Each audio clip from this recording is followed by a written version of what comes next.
Dementia रुग्णांच्या आहार नियमनाविषयी काही टिप्स सांगता येतील का? एक म्हणजे त्यांच्यावर बंधनं घालू नका.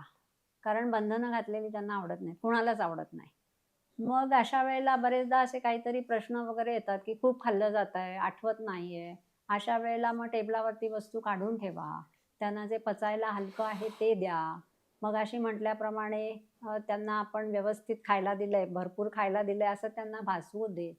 अशाही काही गोष्टी असतात, की प्लेट रंगीत द्या, लाल रंगाची द्या. त्यांना बरेचदा शेवटच्या ह्याच्यामध्ये समजत नाही, की कुठे काय वस्तू ठेवली आहे. तर ह्याही गोष्टी असतात. आणि आणखीन एक जाता-जाता सांगायचं वाटेल, की लिक्विड्सकडे लक्ष द्या.